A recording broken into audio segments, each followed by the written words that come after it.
Assalamualaikum warahmatullahi wabarakatuh. Alhamdulillah. Alhamdulillahilladzi sahhala ibadahu tariqal ibadati wa yassar wa wasala lahum mawasimal khairati liyazidahum min fadlihi alladzi la yuhsar.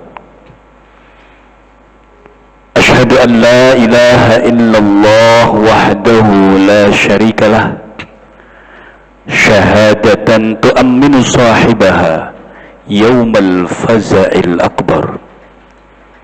Wa asyhadu anna sayyidana Muhammadan sallallahu alaihi wasallam abduhu wa rasuluhul mab'uts ilal aswadi wal ahmar, sahibu maqamil mahmudi wal kautsar. Allahumma salli ala sayyidina Muhammad wa ala alihi wa ashabihi ajma'in wa sallama tasliman katsira. Ahmaduhu subhanahu wa ta'ala wa huwa ahaqqu an yuhmada wa yushkar. Amma ba'd, fa ya ayyuhal muslimun rahimakumullah, usikum wa iyaya bitaqwallah wa ta'atihi faqad fazal muttaqun. Ittaqullaha fima amar wantahu amma nahallahu anhu wa hadhar. Wa'lamu anna Allah ta'ala qad qala fil Qur'anil Karim wa huwa asdaqul qailin. A'udzu billahi minasy syaithanir rajim. Bismillahirrahmanirrahim. Laqad ja'akum rasulun min anfusikum azizun 'alaihi ma 'anittum harisun 'alaikum bil mu'minina raufur rahim.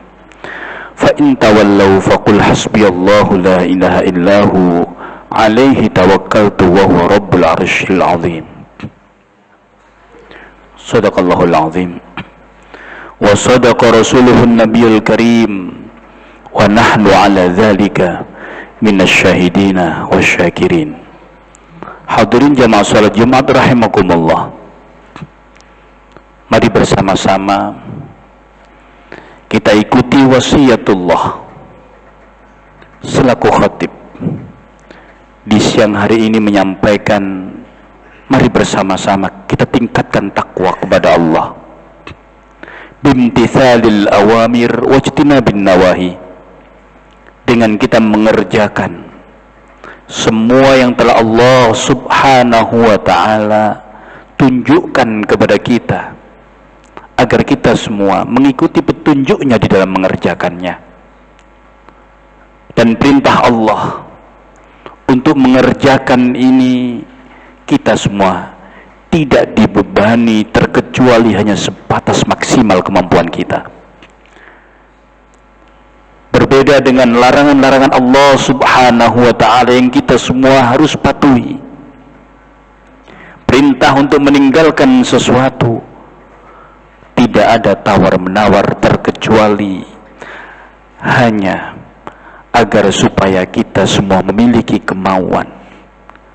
Karena sesungguhnya setiap kita akan mampu untuk meninggalkan yang dilarang oleh Allah ketika kita punya kemauan. Akan tetapi pada saat kita semua justru hanya sebatas maksimal kemampuan kita, tanpa memiliki sebuah kemauan untuk meninggalkan yang dilarang oleh Allah, sudah pasti kemampuan seseorang dalam meninggalkan sesuatu yang dilarang oleh Allah ketika hanya sebatas kemampuannya saja, tanpa kemauan yang kuat, maka kecenderungan hawa nafsu yang ada dalam diri setiap orang itu yang akan mempengaruhi dan berperan di dalam setiap aspek dalam kehidupan, sehingga mengotori pikiran. Dan pada saat pikiran itu tidak baik, saat pikiran itu tidak benar, maka yang dilakukan oleh seseorang itu adalah apa yang dipikirkannya. Dan ketika seseorang itu ingin dalam keadaan hidup ini terhindar dari yang mungkar, amar ma'ruf dan nahi mungkar, di mana nahi mungkar ini adalah kewajiban setiap orang. Amar ma'ruf dan nahi mungkar itu setiap orang-orang yang beriman kepada Allah memiliki kewajiban yang sama, bukan hanya kewajiban orang-orang tertentu saja. Di mana pada saat kita semua bisa mencegah diri kita dari perbuatan yang mungkar adalah ketika kita bisa menjaga pikiran kita agar berpikir yang benar dan berpikir yang baik. Karena itu kita semua diperintahkan, wa ahsinu innallaha yuhibbul muhsinin. Berbuat baiklah kalian, sesungguhnya Allah mencintai orang yang berbuat kebaikan. Di dalam tafsir ahsinu ay ahsinu dzanni billah, di mana kita semua harus senantiasa berpikir yang baik, harus senantiasa berpikir yang benar, karena hanya dengan itu kita semua akan terhindar dari segala macam bentuk kemungkaran. Hadirin rahimakumullah, Allah subhanahu wa ta'ala memberikan tuntunan-tuntunan kepada kita semua yang telah diwahyukan kepada Rasul kekasihnya, junjungan kita Nabi Muhammad sallallahu alaihi wasallam, agar supaya kita semua mengerti dan mengetahui mana yang hak dan mana yang batil, mana yang baik dan mana yang tidak baik. Karena ukuran kebaikan itu adalah ketika dinilai baik oleh Allah. Ukuran kebenaran itu adalah ketika Allah subhanahu wa ta'ala Rabbul Alamin memberikan ukuran al-haqqu mir rabbik fala takunanna minal mumtarin. Karena itulah pada saat kita semua mengklaim apa yang kita lakukan itu benar, apa yang kita lakukan baik, maka ukurannya adalah bagaimana menurut pandangan syariah.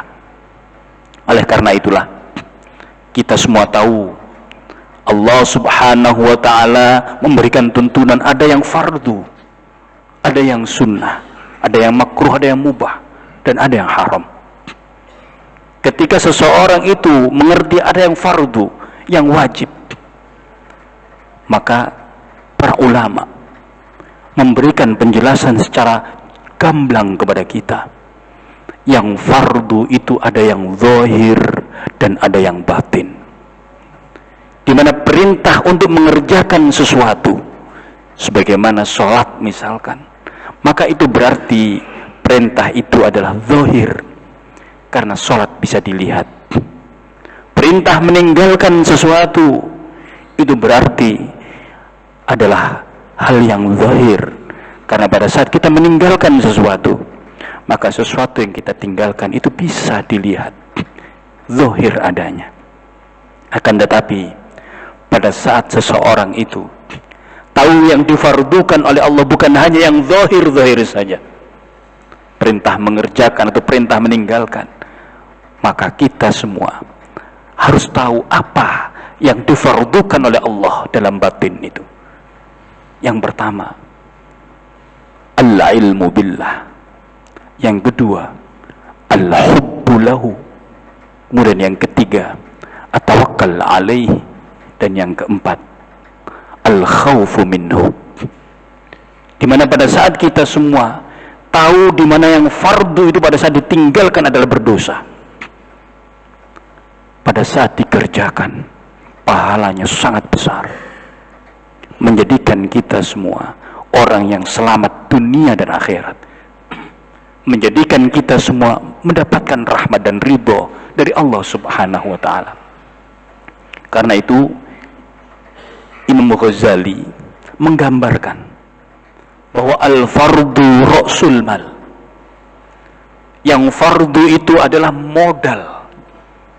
Pada saat seseorang itu berdagang, maka modal itu sangat dibutuhkan, baik berupa skill, pengalaman, maupun modal berupa harta. Pada saat seseorang diberikan oleh Allah Subhanahu wa Ta'ala perintah pada sesuatu yang fardu, maka kita semua saat mengerjakan karena taat kepada Allah, taat kepada Rasulullah, saat itu kita telah memiliki modal untuk kehidupan di dunia ini, di mana pada saat seseorang hidup di dunia yang sementara pasti akan terkait dengan semua hal dalam kehidupan dunia ini. Tidak ada orang yang hidup di dunia yang kemudian dia tidak terkait dengan hal yang terkait dengan duniawi. Karena itulah, agar supaya kita semua menjadi sosok yang mengerti zahir dan batin tentang yang difardukan oleh Allah Subhanahu wa Ta'ala. Bukan hanya sekedar kita tahu yang zahirnya saja, tetapi kita harus tahu yang ada di dalam batin. Al-ilmu billah, di mana kita semua tahu makna al-ilmu adalah pengetahuan billahi tentang Allah Subhanahu wa Ta'ala, di mana Allah itu Maha Pencemburu.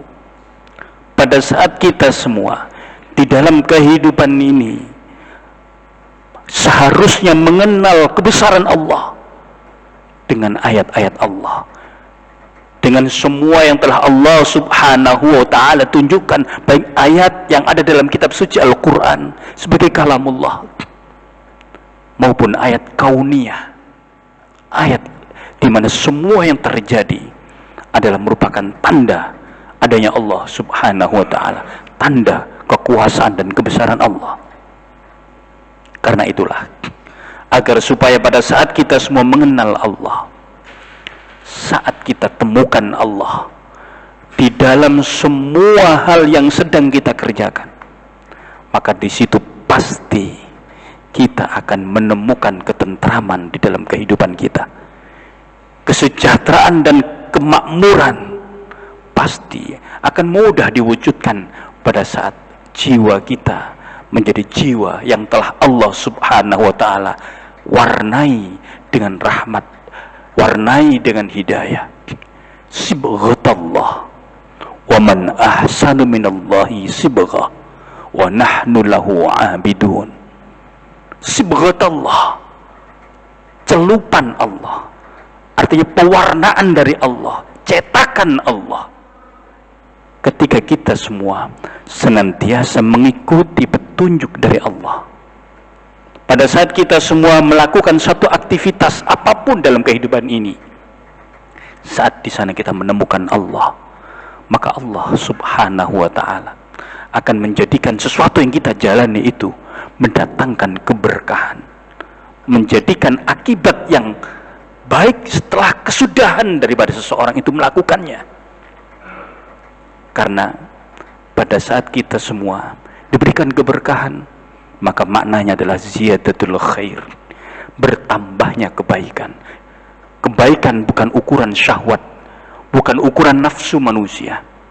Karena dengan syahwat, manusia itu pasti akan terjerumus dalam perbuatan-perbuatan yang tersesat. Wala tattabi'il hawa fayudillaka an sabilillah. Innal ladzina yadhilluna an sabilillah lahum adzabun syadid bima nasu yaumal hisab. Karena seseorang itu merupakan hisab, hari di mana manusia itu pasti akan ditanya oleh Allah untuk diminta pertanggungjawabannya. Ketika seseorang itu tattabi'il hawa, mengikuti hawa nafsunya, maka ketika seseorang itu mengikuti hawa nafsunya, pasti yudillaka an sabilillah, pasti akan terpleset, pasti akan keluar dari jalan Allah.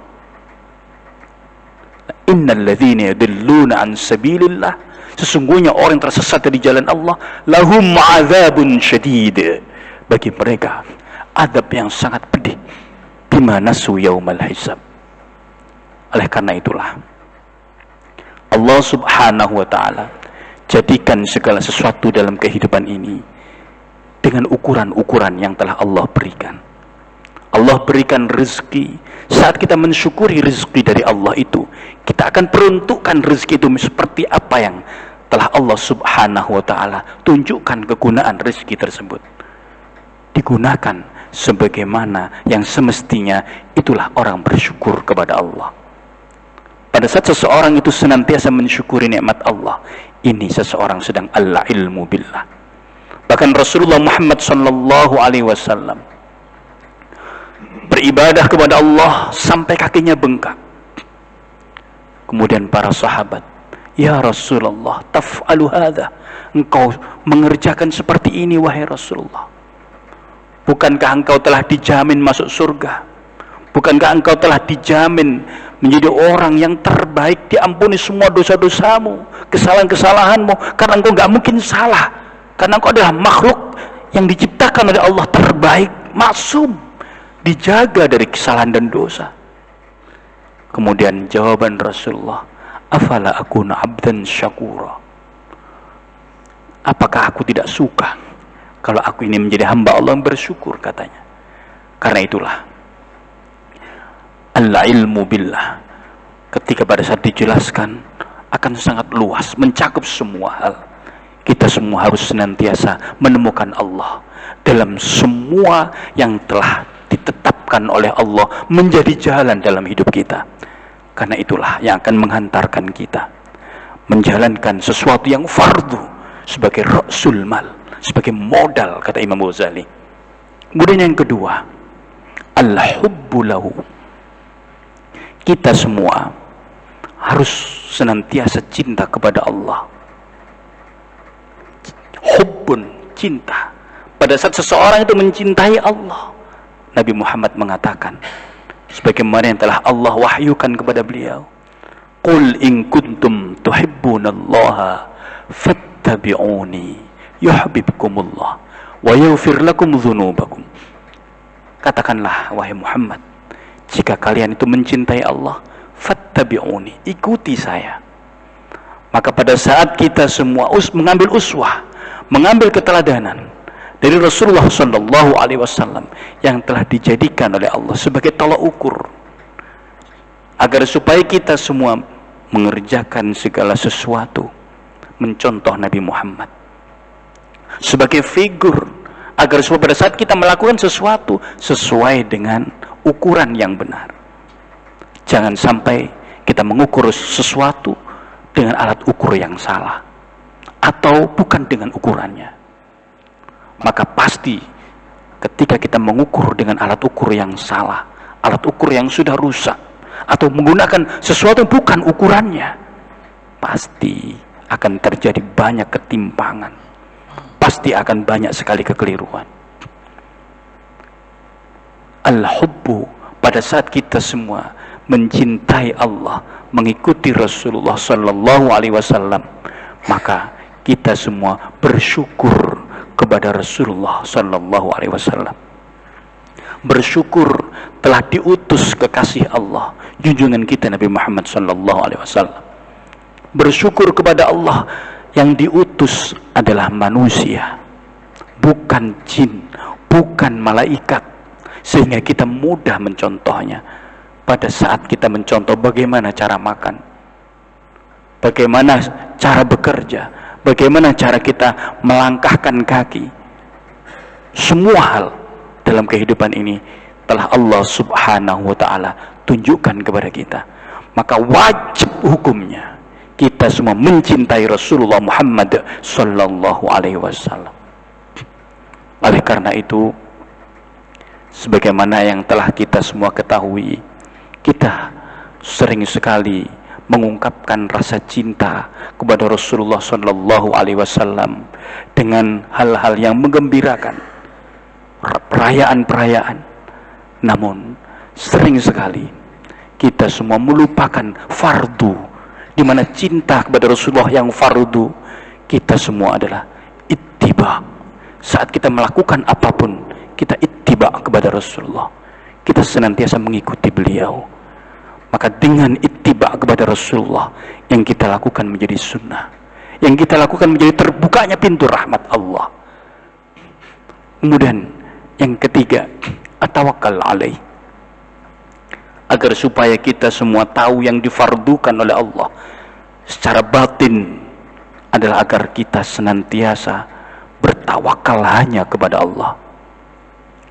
Pada saat kita mengucapkan hasbunallah wa ni'mal wakil, ni'mal maula wa ni'man nasir, itu berarti kita semua menghendaki agar supaya Allah subhanahu wa ta'ala yang senantiasa menjaga kita, melindungi kita, kita serahkan secara utuh, penuh, tanpa ada keraguan sedikit pun, bahwa hanya dengan pertolongan Allah lah saya bisa menjadi baik.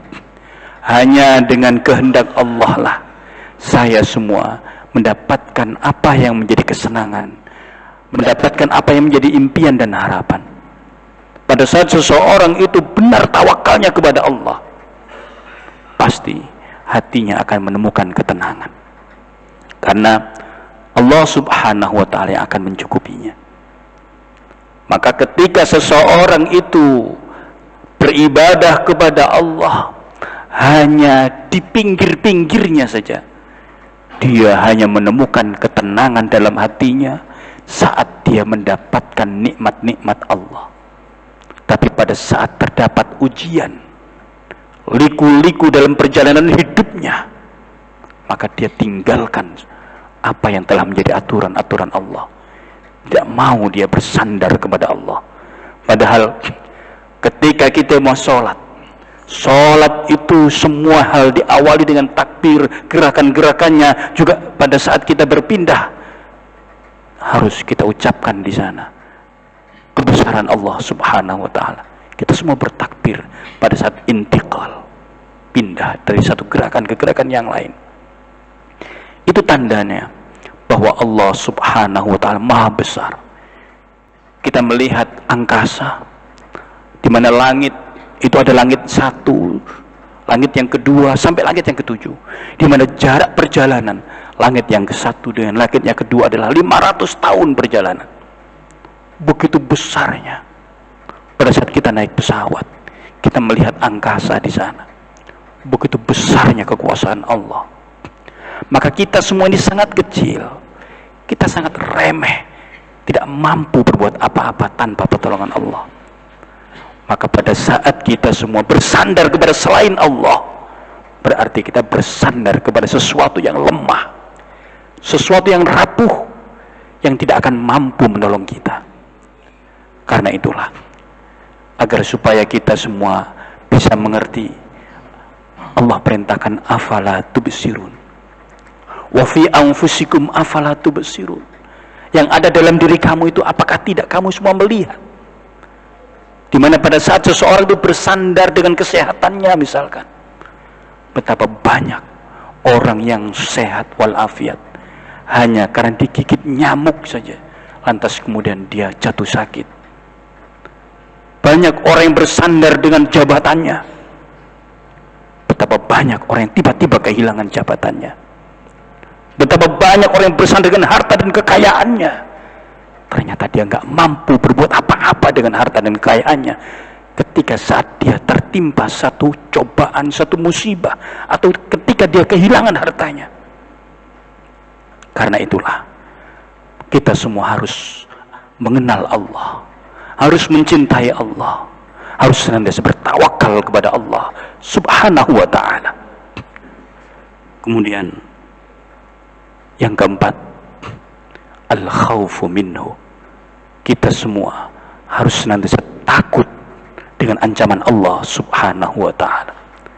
Di mana pada saat kita semua selalu takut, pada saat kita menjalankan segala sesuatu, pasti kita akan senantiasa memilih sesuatu yang menjadikan rahmat dan ridho dari Allah subhanahu wa ta'ala. Aqulu qawli hadha astaghfirullahal azim li wa lakum faya fawzal mustaghfirin wa ya najatat taibin.